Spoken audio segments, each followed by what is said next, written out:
গোপালগঞ্জে সাবেক আইজিপি বেনজির আহমেদের রিসোর্ট পরিদর্শনে গেছে এনবিআর এর প্রতিনিধি দল। এই মুহূর্তে সেখানে আছেন সহকর্মী মেহেদি হাসান। সরাসরি যাচ্ছি তার কাছে। কিন্তু আলোচিত সমালোচিত ছিল, তার মধ্যে মূল যে বিষয়টি আসলে আলোচনা এসেছে সেটি কিন্তু তার যেই গোপালগঞ্জে যে রিসোর্টটি ছিল, সাভানা ইকো রিসোর্ট বলা হয় রিসোর্টটি, এই রিসোর্টটি কিন্তু বিভিন্ন কারণেই কিন্তু এই রিসোর্টটি নিয়ে কিন্তু বেশ সমালোচনার মুখে পড়েছেন তিনি।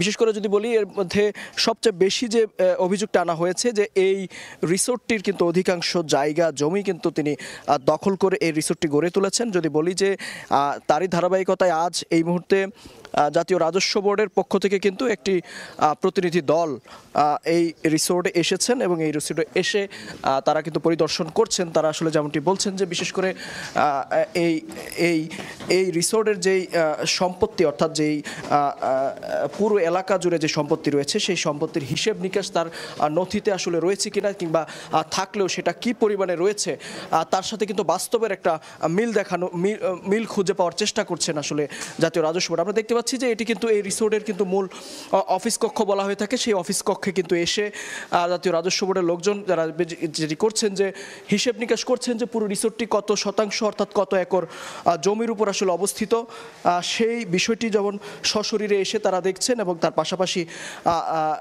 সাবেক আইজিপি বেনজির আহমেদ তার আয় ব্যয়ের হিসাব, তার সম্পত্তির হিসেবে আসলে কি পরিমাণ জায়গা জমি আসলে দেখিয়েছেন সেই বিষয়টি কিন্তু এখানে আসলে যাচাই বাছাই করা হচ্ছে এই মুহূর্তে।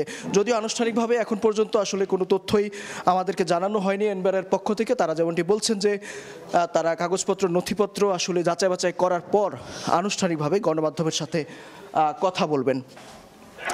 একটু জানিয়ে রাখি, 2015 থেকে 2020 সাল পর্যন্ত র্যাবের মহাপরিচালক এবং 2020 সাল থেকে 2022 পর্যন্ত পুলিশের মহাপরিদর্শক কিন্তু ছিলেন তিনি। এবং সেই সময় গোপালগঞ্জ সদর উপজেলার শাহাপুর ইউনিয়নের বৈরাগীটুল গ্রামে মোট 621 বিঘা জমির উপর কিন্তু এই সাভানা ইকো রিসোর্ট গড়ে তোলা হয়। সেই ইকো রিসোর্টের আসলে যখনই গড়ে তোলা হয় তারপর থেকেই বলা হয়েছিল যে হিন্দু সম্প্রদায়ের বেশ অসংখ্য মানুষকে কিন্তু ভয় ভীতি দেখিয়ে কিন্তু তিনি এই জায়গা জমি দখল করেছেন, এমনটাই কিন্তু এই অভিযোগ এসেছে। সেই অভিযোগের পর আমরা দেখেছি আইন শৃঙ্খলা বাহিনীর একাধিক সংস্থা অভিযান চালিয়েছে। এর আগেও দুদকের পক্ষ থেকে অভিযান চালানো হয়েছে।